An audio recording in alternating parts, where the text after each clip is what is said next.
The Drum Candy Podcast is brought to you by Drum Factory Direct.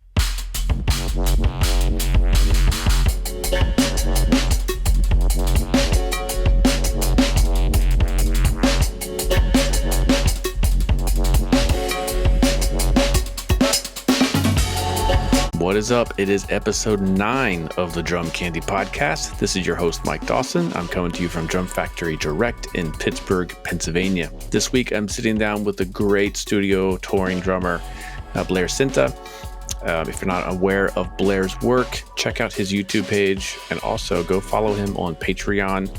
It is Sticks and Wires with ampersand, Sticks, ampersand, Wires. His touring and recording credits are insane. He's been the top of the game for the past 25 years. I first remember him with Alanis Morissette, but he's also worked with Ringo Starr, Annie Lennox, Gwen Stefani, Stevie Nicks, Chris Cornell, John Fogerty. Just keeps going and going and going. He's great wealth of knowledge, tons of experience. Loves snare drums just as much as I do, so we geek out for a full hour here. So without further ado, let's get right into it. Here is Blair Sinta. Well, Blair Sinta, welcome into the Drum Candy Podcast. I'm stoked to ask you a bunch of questions. I have 12 questions here because I know we could probably go all day on snare drums, so I don't want to spend too much time on anything else. But first question, now that things are opening up in LA, how is the scene? Is it coming back to life, or is it kind of staying where it was a year ago?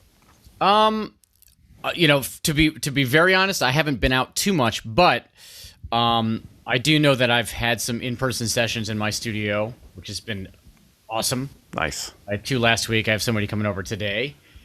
And I was talking to a friend the other day, and yes, people are starting to play clubs again. I think still a lot of it's outdoors. Mm-hmm. And our mask thing ends on June 15th. Okay. So assuming everything continues to go in the right direction, I think things will probably go crazy right after that. Yeah. Yeah. Are you bringing artists in, or are you bringing other drummers in? A little of both. Yeah. Yeah, I definitely record drummers like a decent amount. The few drummers that don't have a studio, or maybe just kind of. Some of them do have a studio, but they need something a little different because maybe they're in a practice space and it's tricky. It's challenging audio-wise. I had an artist here last week, a new artist named Lizzie McAlpine, who's like amazing. So I'm pretty excited for her, and I think she's got cool things coming up. So, if I had it my way, I would always have just artists here. But I like to work, so. Yeah. I mean, what is for you, the biggest difference between having the artist there versus them sending you a demo and just notes on what to do and overdubbing? A lot of it's time. It's just faster communication. Somebody literally doesn't like a kick drum pattern or a snare sound or something that is handled within 3 minutes instead of 30 minutes. Mm-hmm. And just also depending on the where the demo's starting from. So if it's a fully produced track and drums are last, that's much easier because you have the sonic information of where you're supposed to sit, right? Mm-hmm. Like, this kick drum sound fits, the cymbals fit, whatever, as opposed to getting a demo with like an acoustic guitar and a vocal. Right. You're setting up so much of the sonic palette for the song, and there can be like 1,000 questions if the references aren't there. And some people are really great at like, hey, I want it to sound like this, and other people are still fishing, which is cool, but that's when it gets really tricky. Yeah. I mean, man, we're getting right into the nerdy stuff, but yeah. When faced with that situation, do you have a kit that you're like, I need to go just general purpose kit for this, or does that freedom give you more creative energy to like, let me really sculpt a sound to build around, or is it let me give you something middle of the road because I have no idea where this is going to go? I try to ask enough questions where I can really sculpt. Okay. I hate the middle of the road thing. I'm okay. Like, if we're gonna do this, like at least give me a ballpark of what you want so I can like set it up for you. Because, there can be a big difference between like a 60s Ludwig kit and a DW kit, Yeah. Like they could both be the exact same sizes, 16 or 13, 16, 22.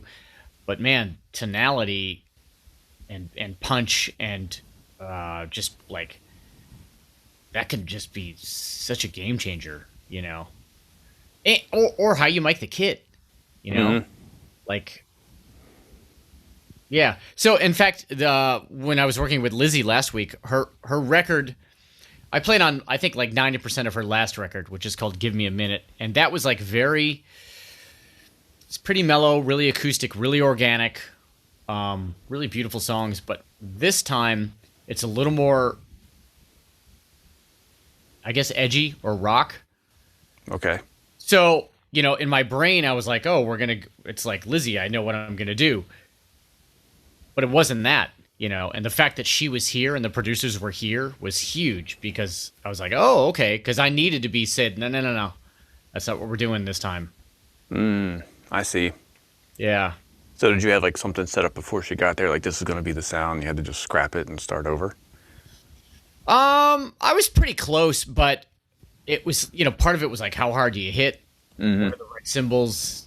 God, all those choices that you're trying to make that are going to give the best quality for everything. Like do you need this many options on mics? Mm-hmm. Or is it better to go less? Because I'm really trying to do less mics if I'm able to, because I feel like sculpting sound with less mics where everything is super defined is becoming like, I don't want to say cooler, but I just feel like, man, if I have a kick mic, an overhead mic, and a mic that's distorted and they're doing the job, then like, cool. Yeah, why do you need that side snare mic? Yeah. Yeah, or what? Yeah, why do you need 12 mics? You don't, I mean, maybe a set of rooms just for some ambience that you may or may not use. But like, if you don't need tom mics, if you don't need a bottom snare mic, like fucking, like, sorry, I just made the podcast explicit. This will be the first one. No, you won't be the first one. I had to make someone else explicit.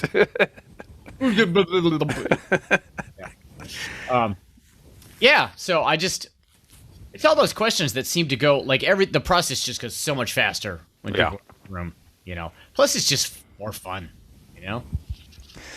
Yeah, I mean, it's so embarrassing, but I haven't made a record with anyone in the room, and I mean, 99% of the time, it's me overdubbing.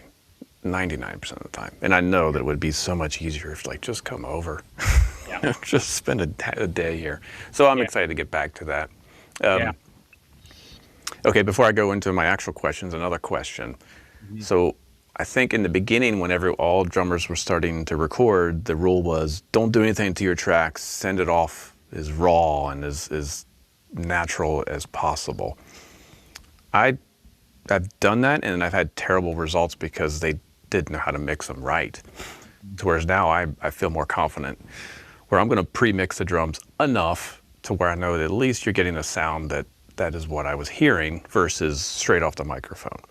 And that myth of no EQ, no compression, that's always my least favorite. Like, here's what this drum sounds like, no EQ, no compression. Like, yeah, but you're still sending it through a microphone and you're still getting proximity effect and all that ugliness. Right. So where do you straddle that line of give them enough options, or do you give it to you like this is the sound? Obviously you can mix it however you want, but this is pre-mixed for you. Yeah, I would say 90% of the time well, I'll just say this. There is never a time where I don't EQ. Mm-hmm. Never. At least on the way in. And then probably 90% of the time I'm sending stems that are mixed. And then, but it's just, for me, it's who am I sending it to? Mm-hmm. Like, sometimes, and this is occasionally, like I've done tracks that I know are going to go to Bob Clearmountain. Mm-hmm. I'm not going to touch those too much. Mm-hmm. Right. Like, why would you? But of course, the majority of the time, they're going to I just try to gauge the level of the artist. Hey, do you want these mixed? Do you need me to mix these more or less? Or is it better? Or are they more an engineer? Mm-hmm. So I just ask. I was like, hey, how do you want this? Some people are going to use the 2-track, so I want to try to make that as good as possible. Or at least definitely for tracking. Like they're going to build on top of it, and I want them to have a very clear 2-track, so they don't have to like mix all the drums for that. Mm-hmm. There are very few people that say, "Hey, send it to me raw." Mm-hmm. Very few. But those are the people that are super, super hands-on. But I feel like most people want it like, hey, this is like when I'm sending it to them, like here's the MP3, check this out. They want it to sound like how I've done it. Mm-hmm. Right. Yeah. Yeah, I guess that's kind of also a bit of a result of everyone using samples. So we're kind of used to getting drum sounds that are ready to roll versus, like some of the early sample software like BFD. I remember their marketing was these are raw sounds.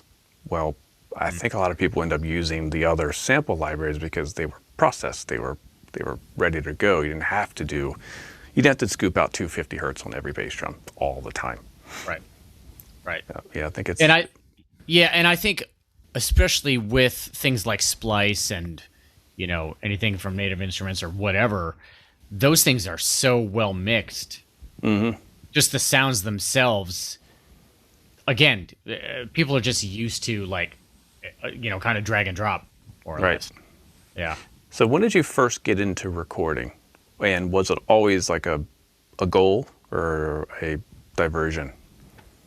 I always wanted to be a studio drummer. Mm-hmm. But the idea of, it's kind of weird because when I moved to LA in '96. I moved into a house with some guys that had Pro Tools in '96. Okay. And then, I was within like a week or two of moving to LA. I was in a band, and they were like, "Yeah, we're gonna record in the house here." And I was like, "Oh, cool." So immediately, I was in this home studio environment, which I'd never been in when I was in Texas at school. And then. I finally got a road gig after a couple of years, and I went on the road for like a year. And when I got home from that, I was like, oh, I don't want to live on a bus or a van my whole life. And that was a catalyst of me, learning how to write songs, starting to learn how to record. And then, let's try not to be too long-winded. I knew I wanted a place where I could at least practice drums, like have a house or whatever. And when I did that, I immediately converted the garage, so I had a place not only to practice, but take the minimal gear that I had at that time to start recording. Mm-hmm. And then at that point, that was around 2004. There was like that's when the business was starting to change, and I was like, oh, I'm gonna create my own studio career. Mm-hmm. And it felt a bit imposter-y at the time, Mm-hmm. I was like, well, if I'm not working in real studios, then I'm not really doing this. But man, by like 2008, 2010, it was like... Yeah, what's a real studio? It's just how the business works, So in a weird way, I wanted to do it, but I also fell into it. Yeah. Yeah. When did you first become aware of drum sound versus just, play the drums, crank the snare, play the drums? So... Here's two answers for this. I think the earliest awareness of drum sound for me was like Alex Van Halen. Okay. When I was like 13, because his snare drum always had this like sound. Mm-hmm. I was like, oh wow, you knew it was him, right? It was like that's an original snare sound. And then there were guys that always stuck out, like Steve Jordan, that just had very defined sounds. And I was always aware of that. I'm not sure, but that was still like crank the snare drum, right? It was like, well, I want that thing. I think the sound thing itself started to become more important to me when I really started to record myself. and play on like real legitimate records, like in big studios. Then it was like, oh, if you want to do this, you have to have a handful of kits that make different sounds, so you can pivot, around there. So I would say like that was around 2004, 2005 for me. Mm-hmm. So I was like into my, how old was I then? 30s. Mm-hmm. Where that really became like defining, like, oh, you can't just have one or two sets of cymbals. You got to have like different colors and different palettes. So what was your first like new sound that you brought into your collection? Was it a kit? Was it snares? Was it cymbals? When you're like, I need to get something different, what did you get? I think it was like vintage kits, like my 65 Ludwig that I still have, and then of course collecting snares. Mm-hmm. Because that was, I think it still kind of is. I don't know if it's as big of a deal, but hopefully that didn't come up. Did that come up? No, I heard a ding. I think that, especially like it was like, oh, Kenny Aronoff would go to a session in the 90s with like 50 snare drums in a case, and that was like, ooh, yeah, cool, I want that. You know what I mean? So that part of that was just like, I want to have, quote unquote 50 snare drums to show up to a session with. Yeah. But then it became like, oh, it's not just that. It's like, okay, should this be like a vintagey thing? Should it be like smaller kick drums that do very specific things? Big, a 24 or 26 that does a thing. Mm-hmm. 12 and 14 toms as opposed to like, 13, 16 or even 14, 18. Like those things became like apparent on records, like to me around then. It was like, oh, that's what that's doing. And that was still, I think, a long learning on process. Okay, here's a certain drum. It does a certain thing. How many ways can I tune this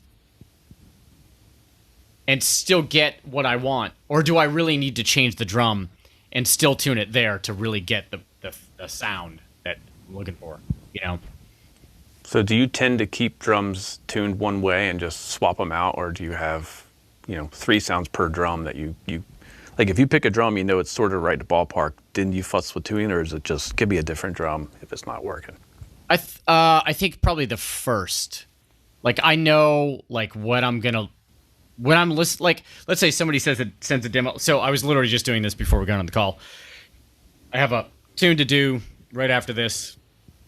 There are demo drums, and I'm just listening to, and I know this writer, we've worked together a lot, so I know that what he's choosing on there is, in the ballpark of like what should be happening on the song. It's pretty well thought out. So, I'm listening. I play the tune in this room. I go into my tracking room and I kind of like stare at my snare wall, and I go like, okay, it's either this one or this one. I'm gonna start with this one, and then I'll tune that because I know tonality wise that's in the ballpark, and then I will tune it accordingly based on that. Yeah. So what are your top 3 most used drums? Okay. So by far my most used drum is my Chris Hewer Drum Paradise snare that I probably bought in, 2005 or so. So it's a 6.5. I think it's those World Max shells. Okay. It's like a Black Beauty kind of thing. Yeah, it's a die-cast hoop. It's got I think the 48 strand strainer on it that I think I might have switched that. I can't remember if that came with that. With a coated CS black dot head. Mm-hmm. And that does a lot of work. It just works on so many things. Crank the crap out of it, put it super low, make it dead, rings. It's got a great touch. It just has a really great all-around tone. Mm-hmm. So that would be my for sure go-to first call snare.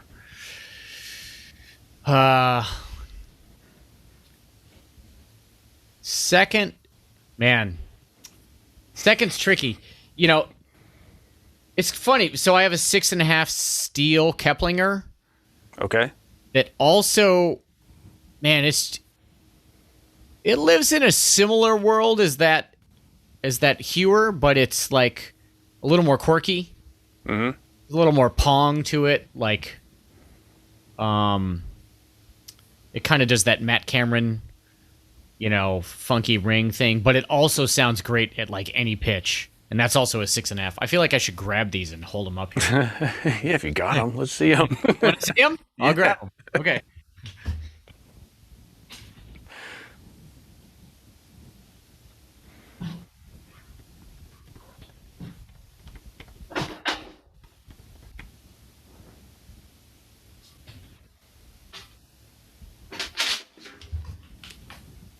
So this is the Hewer. This is the Hitmaker, as it's called, right? Can you see that? Yeah, right on. So it's not a seamless brass, right? It's a welded brass shell, probably. I don't know. All I know is it sounds really good. But I feel like everybody has one of these, kind of, Yeah. Yep. And then the Keplinger. Oh. This thing's like 30 pounds, right? This is the steel Keplinger, not fragile, right? Mm-hmm. No re-rings, no nothing. And this thing is just amazing. It just does so much, So how do you go for one or the other? It's that weird like feel thing. It's like which one feels right for the tune. You mean feel when you play it, or like just the ephemeral feeling? Yeah, like vibe. Yeah. I mean, I do that with hi-hats a lot. I know we're talking snare drums, but I do that with hi-hats a lot. Like if I get into tracking something and I feel like the hi-hats are not right, even though I would imagine 90% of people don't care, I will change hi-hats because it just that thing of like it's just not right. Whether it's like a set of 14s or 15s or something like slightly more crustier than cleaner. It's just one of those weird. How would I put it? It's like it's if you're walking around and you notice your shoelace is untied, and you're like, something feels weird. You're like, oh, my shoelace is untied. To me, it's like that. That's interesting. So it's not even like a pitch or necessarily or a heaviness. It's what is it that cues you that it's wrong? It's the way it sits in there sonically. I don't know. I mean, I think some of it's visceral too. Like, maybe the tune is slower, so I automatically think, okay, I have room for more hi-hats, more like sonic space or timing. You know what I mean? Like if something's fast, I almost automatically think, okay, I'm going to go with 14-inch hats instead of 15s because things just have to react quicker. So smaller cymbals are going to react quicker. Mm-hmm. So what would be your number 3 most used snare? Okay, so right now, I'm just going to say right now. Well, okay, so normally I would say number 3 would probably... Man, this is a really hard question, top 3. This is a tough question. I would either go with Superphonic, a 5-inch Superphonic from the 30s that I have with tube lugs, right? Okay. Or my single end Radio King, which is like an 8 1930s. Okay. Radio. And that's super fat, but it also sounds great when you crank it up. Like it just, that thing works a lot. But that's a very specific type of track, right? Like an old wood drum. That doesn't fit through like a sonically deep track in my opinion. I feel like metal snare drums work better with more complex, dense tracks, But my new favorite snare is the DW Carbon Fiber. Carbon fiber. I've only played a few of those, and I've been knocked out every time I play one. Yeah, let me grab it. Hang on. Okay.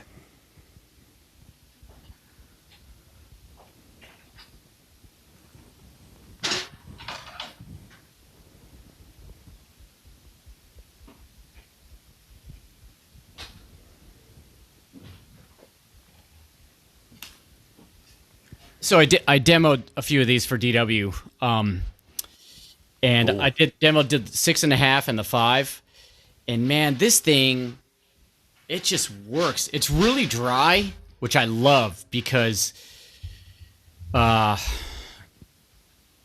you just don't like. Of course, it can be ringy if it's wide open, but it just like,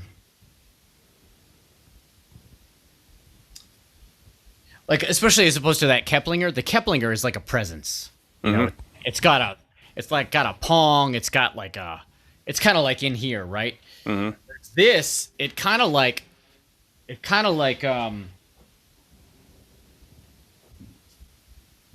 so funny to try to put these things into words. This drum, it happens and then it's gone. Yes, I know what you mean. It's almost like it's like a invisible. It's a shapeshifter. It kind of.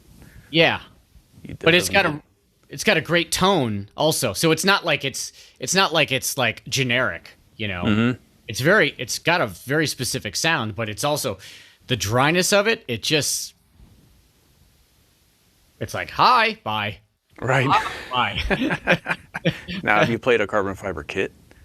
I haven't. Have you? Yeah. Canopus sent me one to review years ago, and it was so much fun. It was exactly what you're saying. It was like the most amazing sound, and then it just disappeared.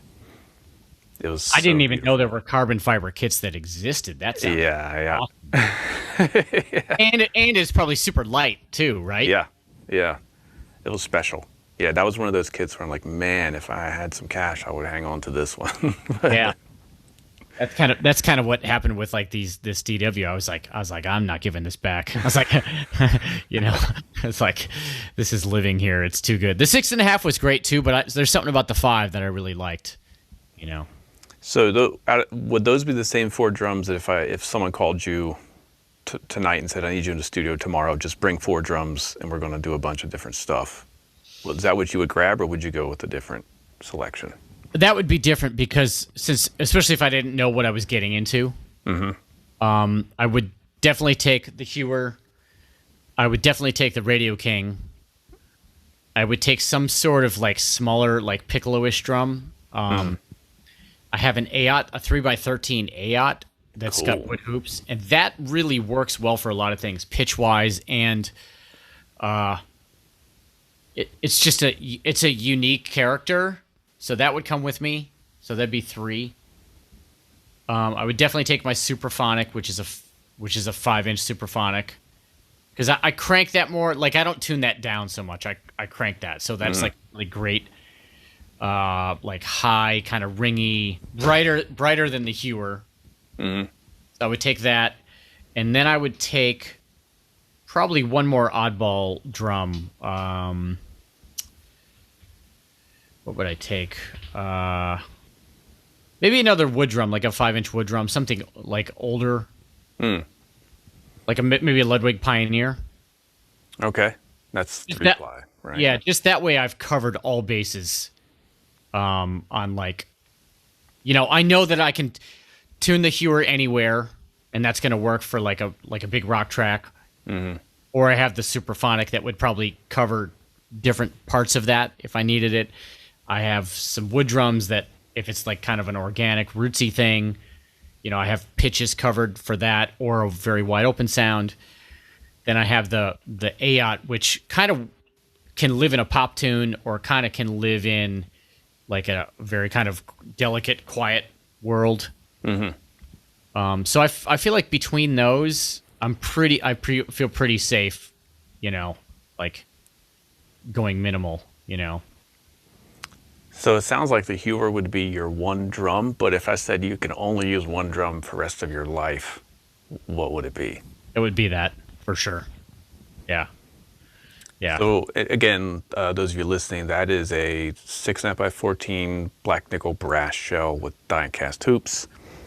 Most likely a World Max shell, but it could be something else. But it's probably 1.5 or 1 millimeter thick or something like that. It's not super thick, right? No, it's not thick. It's a fairly light drum. Yeah. So any kind of Black Beauty style drum. Do you think the die cast hoops are what make the difference? I really like die cast, and I haven't heard it. I haven't heard it without. It's funny. I was looking at my DW nickel over brass, or black over nickel, which is also great, and that doesn't have die cast. I do think there is something about the die cast that gives it like It does give it some zen, or some what's the word I'm looking for? A thang. It gives it a thang. Yeah. Yeah. And Okay. There's something about the look of tube lugs and a die-cast tube too that is just badass. Right? Yeah, it looks like you just mean looks business. cool. Yeah. Yeah. For whatever that's worth. Yeah. Okay, I've been circling around the question. What was your first snare drum? Maybe you can actually help me answer this. So my first kit was a Tama Swing Star, Yep. and it had that 6.5 Yep. just metal. One of these. This is what everyone. I mean, this is the 5, but with the beaded 4 beads. That's it. Yep. Everyone says the same thing. Yep.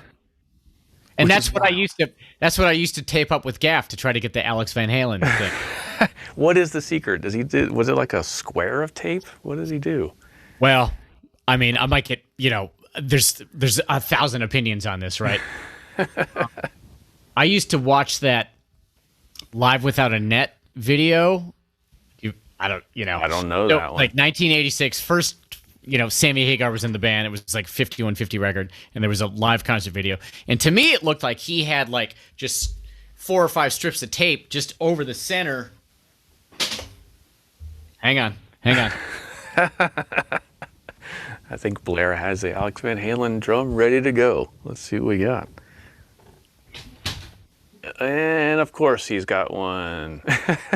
Of course he's already got it set up for it. All right, so you actually just forced me into an interesting position. So I just made a video, and it's going to be on my Patreon. And my friend Pete Thorne, who's an amazing guitar player, is a big YouTube guy, and just we played with Chris Cornell and Melissa Etheridge together. And Pete, he can really nail that Van Halen tone. So I did like a 5 mic setup, getting the Alex Van Halen sound. Oh, nice. And Pete, we did Unchained. We did half of Unchained, and it's like when it starts. I mean, if I can say so myself, it's kind of like whoa, like you're kind of waiting for Dave to come in. So anyway, I just did this. So if you can't see it, it's literally like 3 pieces of gaff tape in a triangle around the head. And around the black dot. So the black dot is crucial, right? Yeah, I think the black dot's crucial. And this is a 6.5 Superphonic from the 70s. I don't know that was his drum or not, or if he used a brass shell. But it looks like this. But there are some videos where I saw it like this. And this seems to be doing this sound. It's like, and if you EQ some like anywhere between 160, 220, get some of that weird mid-rangey thwack in it. It's pretty close. Yeah, so that's going to be on my Patreon if anybody wants to go deep on. Nice. So is that patreon.com/Blair Sinta, or is this another address? It is Sticks and Wires. Sticks ampersand wires, or sticks word and? Ampersand. Sticks so if you ampersand wires. Yes, if you go to Patreon and do Sticks and Wires, it'll be on there. Yep. Nice. Yep. Sweet. So your first drum inspired you to go deep diving on the Alex Van Halen years later. Yeah, exactly. Yeah. It's funny because I was actually going to do this a couple years ago, and I was like, you're going to get crucified, dude. Don't do this. Because if you go through a Van Halen record, it's different. Like every tune is different, Yeah. Every tune, like the tuning is different. Like, I feel the same way with Zeppelin. Everyone says John Bonham snare sound, but which record, which song, which which tour? They're all different. Right, exactly. So you can pick a specific tune and like, well, this is the pitch. You just match it to the pitch. You're like, that's that. Like when the levee breaks, obviously it's like 2 mics, and like if you match the pitch of that, it sounds pretty close. The Alex thing is a little weird because I feel like a lot of it's in his hands, Yeah. He's like a really inexplicable cat. Yeah, I think his signature sticks are gigantic too. I imagine a 2B would be required or something. Yeah, he uses tree trunks for sure. Yeah. Yeah. And I think that's part of it too. Yeah. Yeah. So do you still have your original Swing Star drum, or is it long gone? And I wish I did. No, that's long gone. Man, those kits were everywhere, and for whatever reason, I remember they were like not cool. For some reason, that the time of rock stars and swing stars, they were better than everything else, but for some reason, they weren't cool. I don't know why. Maybe because they were everywhere. That's probably part of it. In fact, I would love to hear one right now because my recollection of it is that was a really good sounding kit.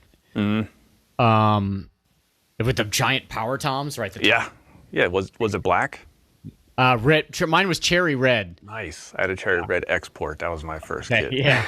Oh yeah, that was the other thing. It was either their Tama, a Tama Rockstar, Swing Star, or an export, right? Yeah.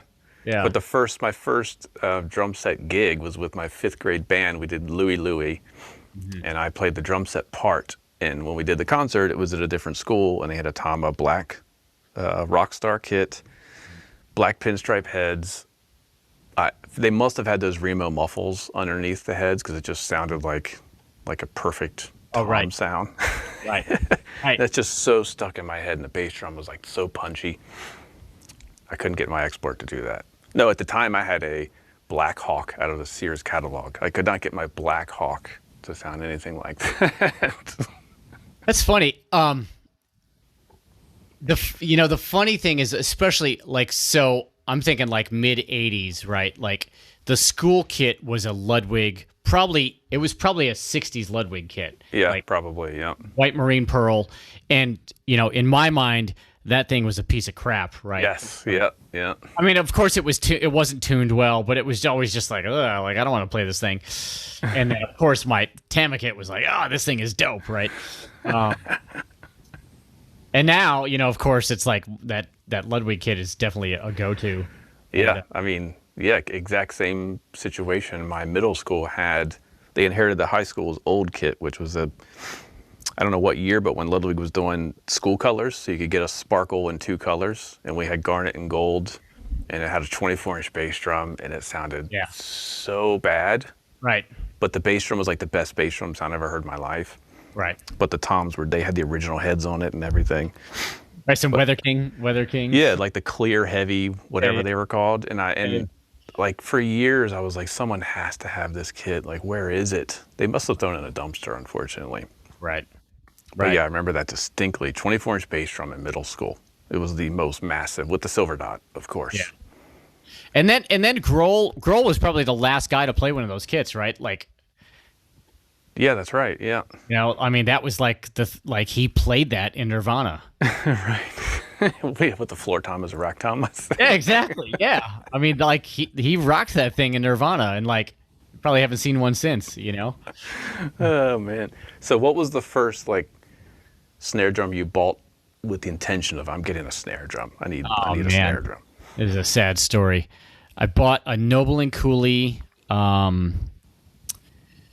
Frankly, I don't even remember what it was. I just knew that it sounded awesome, and it was I paid $500 for it, and it was kind of like a blonde wood, maybe a little darker than blonde, but and it just had a pop. I was tuning snare drum still fairly high at that point. It was such a great drum. I wish I knew exactly what it was, and then I left it at the Roxy one night. Oof. Yep. Loading out of the club quickly, because they throw you out of the stage into the alley. You're trying to pack your stuff up, throw it in your car. And somehow it got left on the stage, in the bustle of grabbing amplifiers and drums and whatever. I went back the next day. It was gone. Oh. Yeah. Man, I wonder how many records that drum has since shown up on without you knowing about it. Did Ross Garfield take it? I know, right? I know. The guy in the next band was like, woohoo! I'll take this, Probably been sold on eBay 9 times by now. But yeah, that was a great drum. Was it a shallow drum? Yeah, it was a 5. Yeah. Yeah. Okay, then what did you replace that with?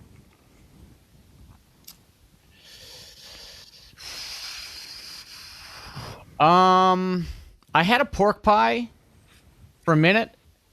Again, I don't know what it was. It was a wood drum, 5-inch wood drum. But not long after that is when I got hired by Alanis Morissette, and I became an AOT endorser. Mm-hmm. And they made me. Here's another big regret. They made me. I played this kit for about 4 years on the road, but it was a 17-ply wood snare. I don't remember what the wood was, with wood hoops, and that snare was killer, just amazing. And I beat the piss out of it. And I had to get new hoops a few times on the road. But man, for some reason, at some point, I sold that kit. I mean, I became a DW endorser. So I sold the kit, but I should not have let go of that snare drum. And I know where the kit. Well, I know who I sold it to, and somehow it ended up in like Hawaii or something like that. And I asked if I could buy back the snare at one point, and he said no. But I don't know where it is now, but that snare drum was killer. Wood hoops. So have you tried throwing wood hoops on other drums to get that sound back? I have. I tried. Who was making those? I don't know if it was a generic company or maybe Yamaha or. There's a bunch. I mean, we sell them at Drum Factory Direct too. We have our own. But yeah, there's Yamaha, Gibraltar. Yeah. I've tried and it's never been the same. In fact, I still have 2 AOT snares that are great, but not like that one. And those have wood hoops, but I don't. In fact, that one I was talking about, the red one that I would take on a session, but I don't do rim shots on that drum. But those other hoops to me don't really do it. I don't know if it's just my palate has changed, but it doesn't really do it for me. Oh, so the AOT had like bass drum style hoops, right, with claws. Yeah, it wasn't like the ones that had the holes in them. Right. So I don't know if there was more resonance to that because of that. I hated. I mean, I didn't have to change the head. I had a tech during that period, but like, man, those things were a pain in the especially during the show if like a head broke or something. Yeah. Oh man. But that's probably a big difference, I would imagine, sonically. Yeah, I'm going to be exploring hoops on this podcast, so I'll bring you back on when we get to that. Okay. We'll do some critical listening. Maybe I'll try to find that drum before we do that. Yeah, it's a pretty unique color, so I would know if that's the drum. So. So at this point, I assume your collection is relatively complete as far as snare drums, but is there something you're still chasing? Or as a secondary question, what do you look for when you're considering adding another drum to your collection? I like this question. Yes, I am complete. I could care less if I ever get another snare drum. That being said, of course. When I demoed this carbon fiber, I was like, wow, that's a really unique sound that I don't have. So that was really cool to find that sound. And it has been super useful for me. And what else? The cherry, sorry, what are they called? They're making there's a new wood. What is it? I'm totally blanking. I don't know. Ah, man, I'm blanking. Purple Heart. Yeah. I pulled that out of thin air. Yeah, the Purple Hearts sound pretty awesome. So what is that giving you? Again, that's so hard to put into words. Yeah. But it's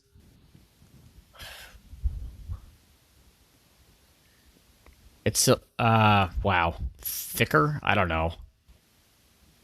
The one I have is a piccolo, so it's a 14 by 3.5, right? Because it's one of those pi snares. Okay, right. 3.15. Sorry, 3.14. Yeah. Right. Yeah, I do know what pi is. But that thing has a really interesting character. So my whole thing is like I could care less. One of my favorite snare drums is my Kent snare drum, which is like a $40 crappy thing from 60s or 70s, and that thing cost me $40. That's an incredible tone. Yeah. So I could care less how much it costs or whatever. I'm just looking for like a unique tone. If I was going to get something, I feel like I have most of those bases covered, so I wouldn't need anything. But the one thing that I covet, and I could probably sell most of my snare drums, and would have to sell most of my snare drums to get, would be a 80s bell brass. Yes, the Holy Grail.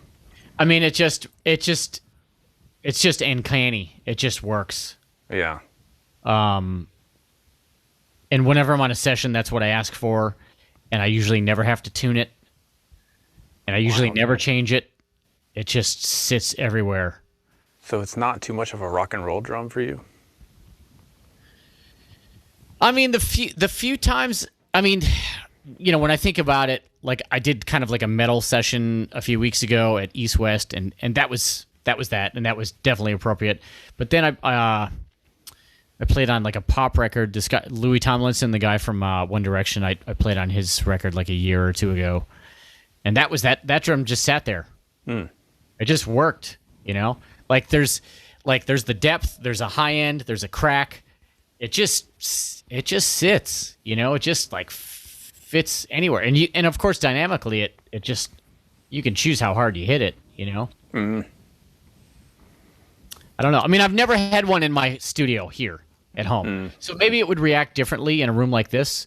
But to me, I feel like if I owned that drum, I could probably sell 20 others. Oh yeah, you're not the first person that said that. I think Matt Chamberlain said that at one point. Oh wow. To me. Yeah. Interesting. Yeah, I don't know what it is, man. It just does the thing, you know? Yeah. Yeah. Okay, two questions, then we'll wrap it up. I'll let you get to your session. Tuning wise, do you have like a routine that you go to with snare drums to get to know a drum, or and then the secondary question, how do you know when you found it's like quote unquote happy place? I'm not sure I think of drums as having a happy place. Snare drums, okay. Anyway. To me, the sign of a good drum, unless it's a totally unique thing like the Kent drum we were just talking about, is something that is versatile and works at many pitches. Okay. It speaks at many pitches. To me, that's a sign of like something that will work well for me. And the other thing would be, you know, I often am tuning to the pitch of a tune, somewhere in there, and just going around the lugs and just finding like the intonation being correct with a song. And you know, and obviously if there was a drum that I couldn't do that with, but usually it's the head that's wonky, you know. But if there's something that I just couldn't get in that zone, then I would reconsider the drum probably. Yeah. Wild. So when you put a fresh head on, do you shoot for over tightening and then bring it down, or you get it to a certain middle range? Yeah, I usually put it on, crank it up a bit, and just crack out the glue, you know. But I don't like to leave it there too long because I don't want it to like affect the head too much, you know. So I'll crank it up, and then I'll just bring it down to like, I mean, I guess I'm a medium to low pitch guy, like go to, you know. My thing is like medium to low. So then I bring it back down and just get it to where it's speaking nicely. But I usually don't. I guess I don't think of that as like, oh, that's the sweet spot. That's, you know, I guess I think of that as the head more than the drum. Because I feel like as long as the head is in tune, the drum should also be speaking. Yes, I'd had two more questions, but you keep leading me down to another question. Okay. I literally have two more questions. Do you ever record a snare drum wide open? Is that ever an option? Or does it always require some amount of dampening? It is pretty rare. It is pretty rare. Sometimes you get the wily rock track where that's acceptable. But man, that is hardly ever. Yeah, right. Yeah. So what do you start with? A little bit of gaff tape, a ring? What's your starting point? I do the gaff thing just in a little circle. Put it, you know, like somewhere between a half an inch and right on the edge into a half an inch in. And then I'll come in Maybe I'll add another somewhere like across, like 12 o'clock across from it. Lately, I've been using the BFD. I don't know what the name of it is. Just that thin ring around the edge. Yep. Big And that snare drum. Yeah, that thing seems to do a lot of what I need to do, where it takes away the overtones, but it doesn't kill the life. So that's almost like a go-to at this point on any drum. Okay. And what is that model? Ben was just telling me about that one. Yeah, I could look it up. We'll real get quick. info on it. Yeah, that thing is great. And then I still use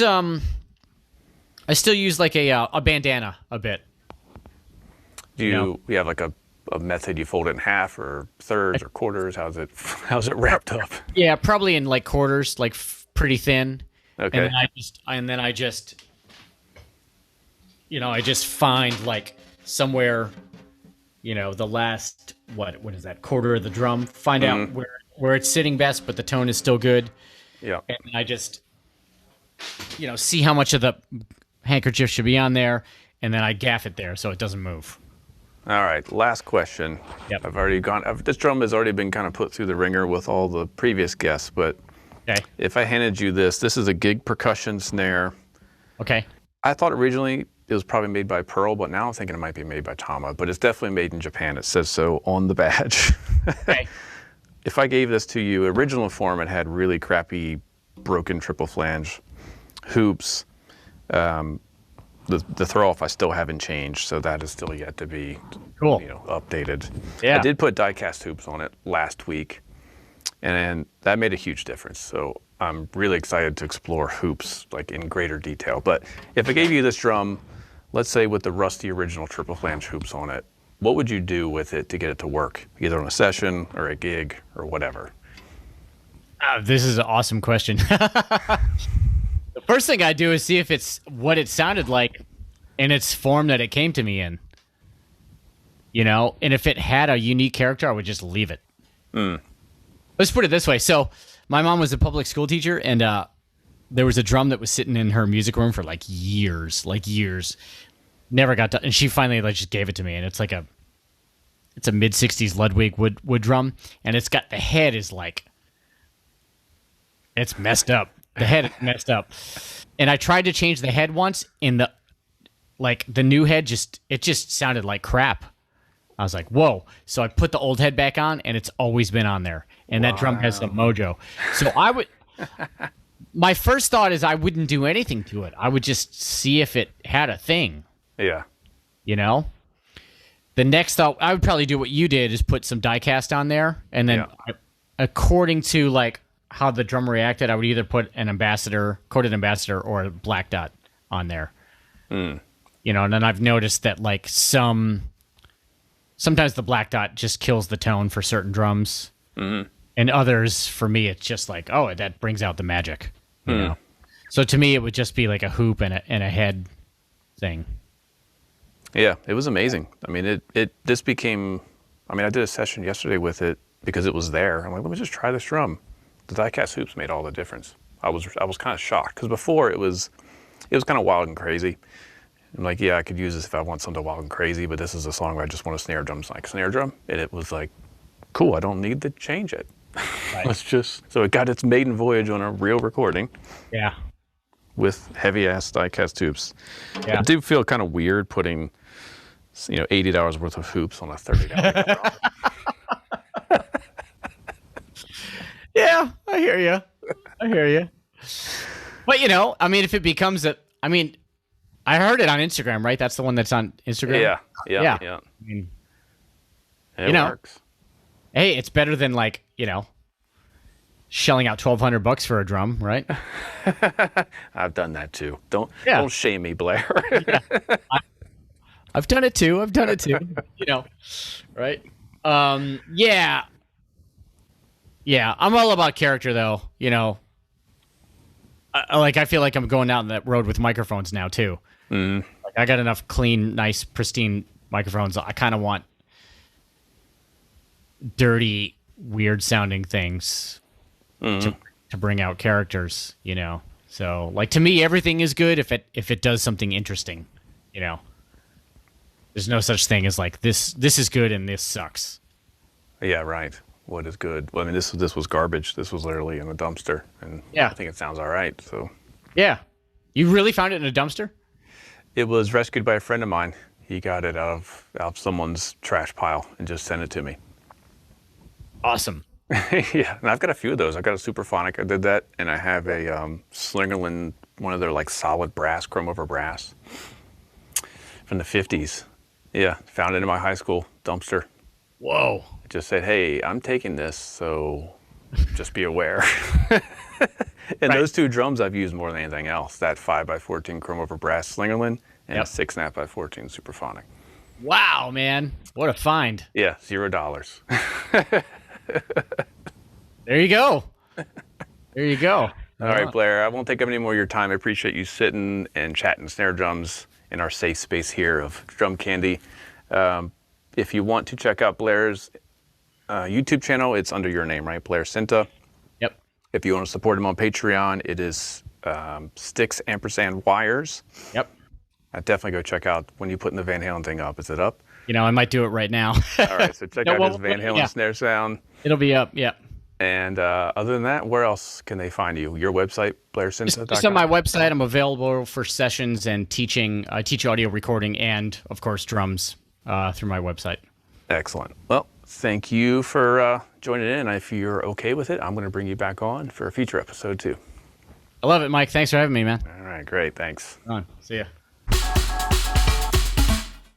I hope you enjoyed that chat with Blair Sinta. Now it's time to check out a snare drum. So in the interview, Blair was talking about an AOT wood hoop drum that got away from him early in his career. And it reminded me that I have a drum, a wood hoop maple drum by Ty that isn't an AOT, but it was made by AOT, Ray AOT. So Ray AOT, who had AOT drums, went on to become president of Ty Drums for a while. And this was early, mid 2000s. So probably 2005, 6, something like that. Ray made me a drum, and I got it. I picked it up at the NAMM show that year. So we're going to check it out. It's one of my favorite drums, and it is, I wanted to drop it in so you could hear what wood hoops do. It's a maple shell. I mean, it's a very good quality maple shell, but it's a maple ply shell with 14 ply wood hoops on it. And it's the same setup as I did for every other demo we've had in this podcast since the beginning. So same room, same drummer. I did add a closed mic on the snare, top and bottom. But other than that, and it's the same general sound, same minimal mixing. So you can kind of hear what wood hoops do to a drum. I have it tuned C sharp over G in the beginning. Then I crank it up and I just start backing it down. No muffling, coated Emperor batter, Pure Sound 20 strand wires, I believe, and it might still have the original bottom head on it. It's a really cool drum. It definitely a fatness to it that is pretty special. No overtones that I need to muffle out. Rim shots sound really nice and full. Rim clicks are really dense. So if you're thinking about something to do with your drum, to make it sound different, get yourself a set of wood hoops and just mess around with them. Drum Factory Direct has a bunch of options. You have the ones like on this Ty drum, which are essentially like small bass drum hoops. So you need to have claws. We've got those. We also have ones that have holes put in them, so you don't need the claws. But anyway, it's a good option just to change up your sound. It's a very versatile sound, surprisingly. This drum has been used a lot when recording, and I did take it on the road for a while. So here it is. Let's check it out. So this is called the Ty, I believe it was called the Specialty Original with sugar maple wood hoops.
All right, and that is it for episode 9. If you like the show, please head over to iTunes or wherever you get your podcast and give us a nice 5-star rating and drop a review. That'll help spread the word.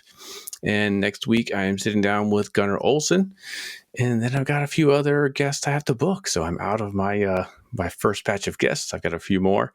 So this has been a lot of fun. Appreciate you all listening, and the feedback has been great. Again, if you don't mind, drop a review. Email me your requests for guests or topics at mike@drumfactorydirect.com, and I will see you next week.